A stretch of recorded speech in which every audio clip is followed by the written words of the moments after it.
চিন্ময় ISKCON এবং সংখ্যালঘুদের নিয়ে নতুন করে যা বলল ভারত। বিতর্কিত হিন্দু পণ্ডিত চিন্ময় কৃষ্ণ দাসকে গ্রেপ্তার নিয়ে ভারতের অবস্থান জানিয়েছে দেশটির পররাষ্ট্র মন্ত্রণালয়ের মুখপাত্র রণধীর জয়সওয়াল। শুক্রবার নিয়মিত ব্রিফিংয়ে উপস্থিত সাংবাদিকদের বেশিরভাগই তাকে বাংলাদেশ নিয়ে প্রশ্ন করে। রণধীর বলেন, হিন্দুদের ওপর হামলা নিয়ে আমরা বাংলাদেশের সঙ্গে সার্বক্ষণিক যোগাযোগ রাখছি। হিন্দুসহ অন্যান্য সংখ্যালঘুদের ওপর হুমকি এবং হামলার বিষয়টি বাংলাদেশ সরকারের কাছে শক্তভাবে সার্বক্ষণিক উপস্থাপন করেছে ভারত। এ ব্যাপারে আমাদের অবস্থান পরিষ্কার। সব সংখ্যালঘুর নিরাপত্তা নিশ্চিতের যে দায়িত্ব বাংলাদেশ সরকারের রয়েছে সেটি তারা পালন করবে। চিন্ময় দাসের বিষয়ে তিনি বলেন, আমরা চিন্ময় দাসের গ্রেপ্তার নিয়ে একটি বিবৃতি দিয়েছি। আমরা দেখেছি আইনি প্রক্রিয়া চলমান রয়েছে। আমরা আশা করি তার বিরুদ্ধে যে আইনি প্রক্রিয়া চলছে সেটি স্বচ্ছ ও ন্যায় বিচারের ভিত্তিতে নিষ্পত্তি হবে।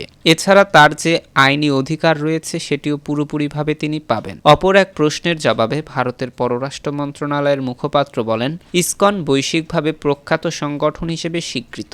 তাদের সামাজিক ক্ষেত্রে অবদান রাখার ভালো রেকর্ড রয়েছে। এই সময় বাংলাদেশ সরকারকে হিন্দুসহ সব সংখ্যালঘুদের নিরাপত্তা নিশ্চিত করতে আহ্বান জানান এই মুখপাত্র।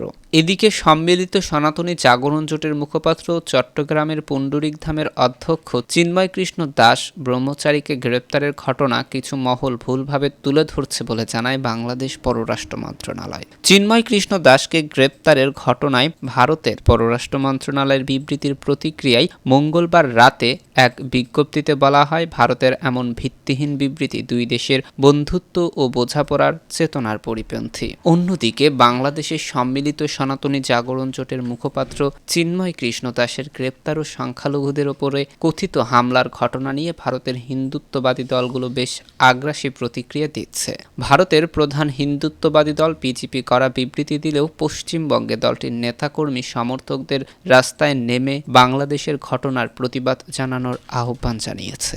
বৃহস্পতিবার তারা কলকাতায় অবস্থিত বাংলাদেশ ডেপুটি হাই কমিশনে বিক্ষোভ দেখান। তাদের সমাবেশ ও বিক্ষোভে এক পর্যায়ে সহিংসতার রূপ নেয়। বিক্ষোভকারীরা পুলিশ ব্যারিকেড ভেঙে বাংলাদেশ ডেপুটি হাই কমিশনের সীমানায় পৌঁছায়।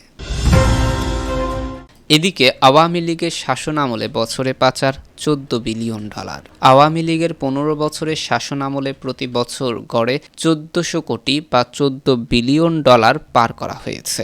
বাংলাদেশের অর্থনীতি নিয়ে শ্বেতপত্র প্রণয়ন কমিটির খসড়া প্রতিবেদনে এই তথ্য উল্লেখ করা হয়। বৈজ্ঞানিক পদ্ধতি, সরকারি নথি ও বৈশ্বিক প্রতিবেদন ব্যবহার করে অর্থ পাচারের চিত্র তুলে ধরা হয়। শ্বেতপত্র প্রণয়ন কমিটির প্রধান ডক্টর দেবপ্রিয় ভট্টাচার্য রোববার প্রধান উপদেষ্টার কাছে প্রতিবেদন জমা দেবেন। পরদিন সংবাদ সম্মেলন করে কত সরকারের অনিয়ম, দুর্নীতি ও অব্যবস্থাপনার চিত্র তুলে ধরা হবে। এর আগে 2 নভেম্বর ট্রান্সপারেন্সি ইন্টারন্যাশনাল বাংলাদেশ জানায়, গত 15 বছর ধরে প্রতি বছর দেশ থেকে 12 থেকে $15 বিলিয়ন পাচার হয়েছে।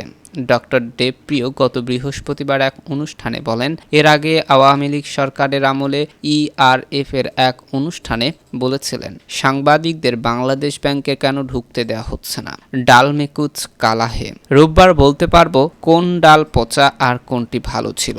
দেশ থেকে অর্থ পাচারের মূল তথ্য সংগ্রহ করতে শ্বেতপত্র প্রণয়ন কমিটি সময় পায়নি। সময় স্বল্পতার কারণে অর্থ পাচারের প্রকৃত পরিমাণ নির্ধারণ করা যায়নি বলে শ্বেতপত্র প্রণয়ন কমিটির এক সদস্য জানিয়েছেন। তিনি বলেন, আমরা বাংলাদেশের অর্থনীতির প্রকৃত চিত্র তুলে ধরেছি। সেখানে বছরের পর বছর ধরে চলা অর্থনীতির প্রকৃত অবস্থা জানাতে প্রতিবেদন তৈরিতে 28 আগস্ট গঠিত কমিটিকে 3 মাস সময় দেওয়া হয়। নাম প্রকাশে অনিচ্ছুক কমিটির এক সদস্য বলেন, কিভাবে অর্থ পাচার হয় এবং কিভাবে বন্ধ করা যায় তা আমরা প্রতিবেদনে অন্তর্ভুক্ত করেছি। যুক্তরাষ্ট্রভিত্তিক গবেষণা সংস্থা গ্লোবাল ফাইন্যান্সিয়াল ইন্টিগ্রিটির তথ্য অনুযায়ী কর ফাঁকি দিতে ব্যবসায়ীদের আমদানি রপ্তানি পণ্যের ভুল চালানের কারণে 2009 সাল থেকে 2018 সাল পর্যন্ত বাংলাদেশ গড়ে $8.27 বিলিয়ন হারিয়েছে।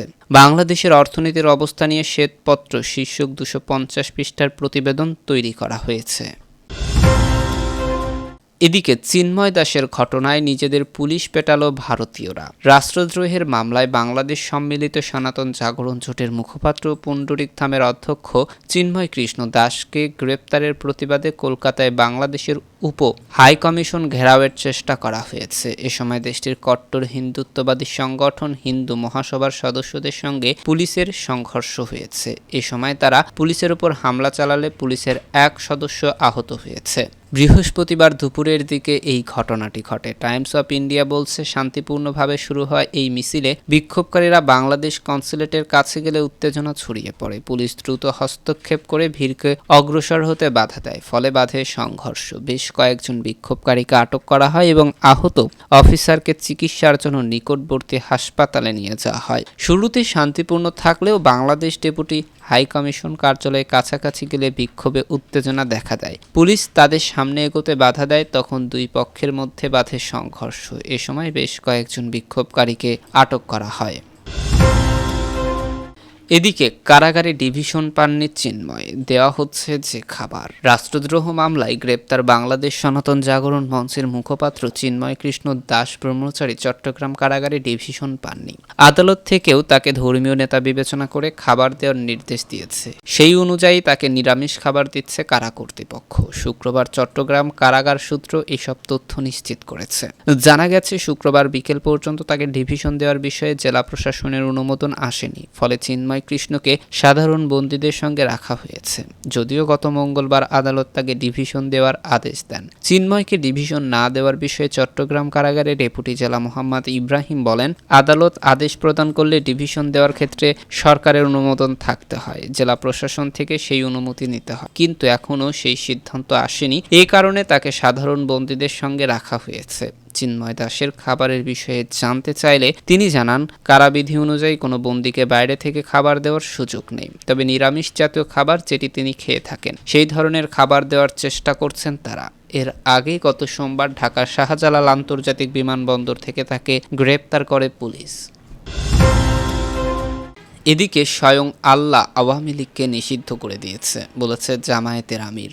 জামায়াতের আমির ডক্টর শফিকুর রহমান বলেছেন, যারা এক নাগারে 15 বছরের শাসনামলে লুণ্ঠন, হত্যা, গুম করেছে, আমরা তাদের ক্ষমা করব না। তিনি বলেন, অধ্যাপক গোলাম আজম, মতিউর রহমান নিজামী, আলী আহসান মোহাম্মদ মুজাহিদ, দিলওয়ার হোসেন সাইদিকে তারা হত্যা করেছে। দেশপ্রেমিকদের রুখতে তারা জামায়াত ইসলামীকে নিষিদ্ধ করেছিল, কিন্তু স্বয়ং আল্লাহ তাদের নিষিদ্ধ করে দিয়েছে, এই জন্য শুকরিয়া আদায় করুন। শুক্রবার সন্ধ্যা 7টায় যশোর শহরের চাচড়ায় আয়োজিত পথসভায় প্রধান অতিথির বক্তব্যকালে তিনি এসব কথা বলেন। জুলাই আগস্ট অভ্যুত্থানে জাতপাত, ধর্ম, বর্ণ নির্বিশেষে শিশু, তরুণ, বৃদ্ধ সবাই অংশ নিয়েছেন উল্লেখ করে ডক্টর শফিকুর রহমান বলেন, তারা গুলির সামনে রাস্তায় এসে দাঁড়িয়েছিলেন মুক্তির জন্য। সেই আন্দোলনে যারা শহীদ হয়েছেন তারা জাতীয় বীর, তাদের জন্য আমরা গর্বিত। গণ অভ্যুত্থানে নির্দিষ্ট কোনো দল, ধর্মের লোক অংশ নেয়নি জানিয়ে তিনি বলেন, সেই সময়ের এক অভূতপূর্ব জাতীয় ঐক্য সৃষ্টি হয়েছিল। সেই ঐক্য ধরে রেখে দেশ করতে হবে। কেউ যেন ঐক্য নষ্ট করতে না পারে সেদিকে সজাগ দৃষ্টি রাখতে হবে। আমরা জাতপাত, ধর্ম বৈষম্য দেখতে চাই না। অভ্যুত্থানের পর আমাদের কোনো নেতাকর্মীর বিরুদ্ধে কোনো অভিযোগ ওঠেনি। এমন মন্তব্য করে তিনি কর্মীদের প্রতি আহ্বান জানিয়ে বলেন, কারো গায়ে হাত তুলবেন না, আমরা আত্মত্যাগ করতে জানি, আমরা সবাই আবু সাইদ। সম্প্রতি যশোরে জামাত কর্মী আমিনুল ইসলাম সজল দুর্বৃত্তের ছুরির আঘাতে নিহত হন। সমাবেশে জামায়াতের আমির নিহত আমিনুলের সন্তানকে বুকে জড়িয়ে ধরে আদর করেন। পথসভায় সভাপতিত্ব করেন জামায়াতে ইসলামী যশোর জেলা শাখার আমির অধ্যাপক গোলাম রসুল। এতক্ষণ আমাদের সাথে থাকার জন্য ধন্যবাদ।